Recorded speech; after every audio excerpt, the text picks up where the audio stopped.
রোজা রেখে যে ৬টি কাজ করা নিষিদ্ধ। ফ্রিকি নিউজে চলুন জেনে নিই সেই সম্পর্কে।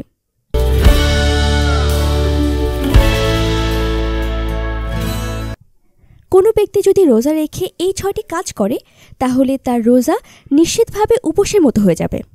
অর্থাৎ রোজাদার ব্যক্তিকে শুধু না খেয়ে থাকলেই হবে না, বরং সকল অনৈতিক বিষয় থেকে নিজেকে বিরত রাখতে হবে।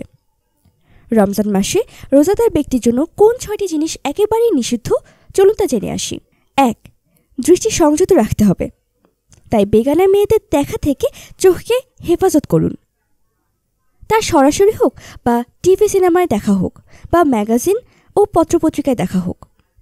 অনেকে রোজা রেখে অবসর সময় নাটক সিনেমা দেখে কাটান, এতে তাদের রোজা হালকা হয়ে যায় এবং এটা করা একদমই উচিত নয়। ২. জবানের হেফাজত করা, অর্থাৎ মিথ্যা, গীবত, পরনিন্দা, অশ্লীল কথাবার্তা ও ঝগড়া থেকে বিরত থাকা। হাদিসে ইরশাদ হয়েছে, যে ব্যক্তি রোজা অবস্থায় মিথ্যাচার ও মন্দ কাজ ত্যাগ করেনি তার পানাহার ত্যাগে আল্লাহর কোনো প্রয়োজন নেই। সহিহ বুখারী হাদিস ১৯০৩।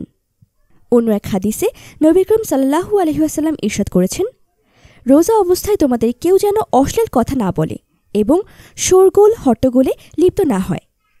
যদি কেউ তার সঙ্গে গালিগালাজ বা মারামারি কাটাকাটিতে লিপ্ত হতে চায় তবে সে অনুরূপ আচরণ না করে বলবে, আমি রোজাদার।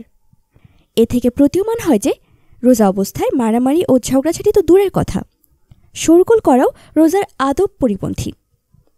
অতএব জবানকে এসব থেকে বিরত রেখে সর্বদা জিকির ও কুরআন তিলাওয়াতের মাধ্যমে তরতাজা রাখতে হবে। ৩. কানের হেফাজত, যেমন গান শোনা, গীবত, পরনিন্দা ও অশ্লীল কথাবার্তা শোনা থেকে বিরত থাকা। ৪. অন্যান্য অঙ্গ প্রত্যঙ্গ যেমন হাত, পা ইত্যাদিকেও গুনাহ ও খারাপ কাজ থেকে বিরত রাখা। ৫. অন্তরকেও সব রকমের গুনাহ থেকে বিরত রাখা, যেমন গুনাহ কল্পনা করা, পেছনের গুনাহ স্মরণ করে স্বাদ গ্রহণ করা, অহংকার, হিংসা, কুধারণা ইত্যাদি থেকেও অন্তরকে হেফাজত করা। ৬.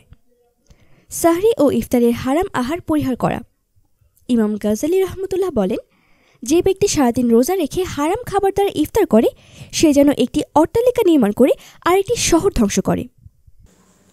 এতক্ষণ আমাদের সাথে থাকার জন্য ধন্যবাদ। আমাদের পরবর্তী আপডেট পেতে ফ্রিকি নিউজ চ্যানেলটি সাবস্ক্রাইব করে আমাদের সাথেই থাকুন।